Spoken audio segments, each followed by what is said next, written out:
Alors, qu'est-ce qu'on va faire? On va commencer par prendre, moi je prends 4 photos pour vous montrer.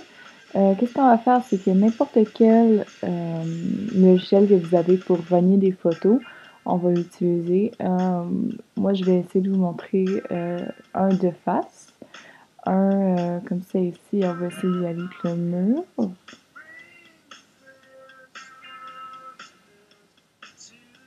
Et l'autre ici qui a déjà un bon, c'est déjà beau, fait qu'on le rognera pas.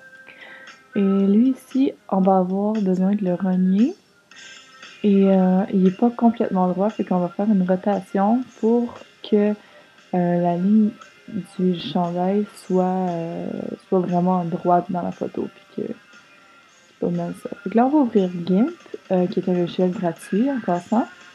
Puis on peut aller dans les couleurs et dans la luminosité pour jouer avec ça.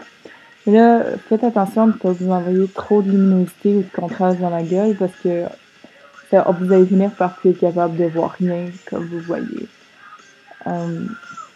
Puis une chose, je pense, qui agace un peu tout le monde qui regarde des photos, c'est quand la fille s'envoie tellement de luminosité dans la gueule qu'on voit comme plus son nez, là.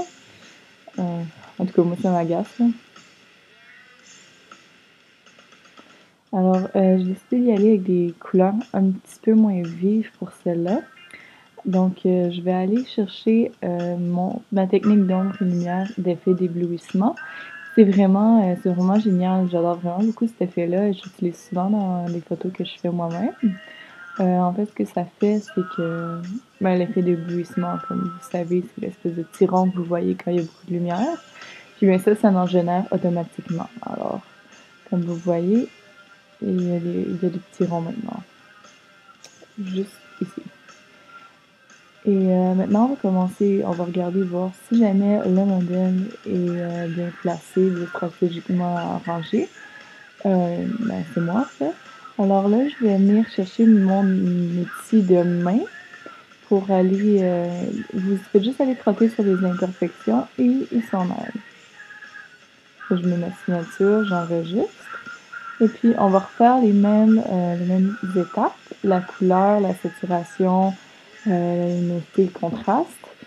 J'essaie toujours d'avoir une bonne balance, puis de pas mettre trop de saturation, ça fait toujours un effet un peu plus dark. Alors, qu'est-ce que je viens faire ici? C'est que je rajoute du blanc dans l'œil et je blanchis les dents avec les options de peinture. Vous pouvez aussi, il faut juste absolument faire en sorte que votre opacité est au maximum. Donc, alors ici, on va essayer de changer aussi les couleurs. Là, moi, j'ai essayé d'aller dans quelque chose d'un petit peu plus bleu, mais généralement, les photos, ils se passent dans une teinte plus orangère ou verdâtre qui est vraiment médiane. Alors, j'ai mis encore une fois l'effet d'éblouissement. Et je vais jouer un peu avec la saturation. Et voilà. Alors ici, on va y aller avec encore une fois un contraste. On va encore jouer avec nos éléments.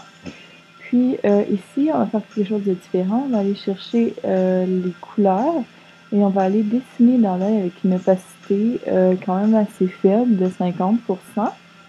Et on va dessiner avec du blanc au milieu. Normalement, je ferais l'autre œil, mais là, il n'y en a juste un.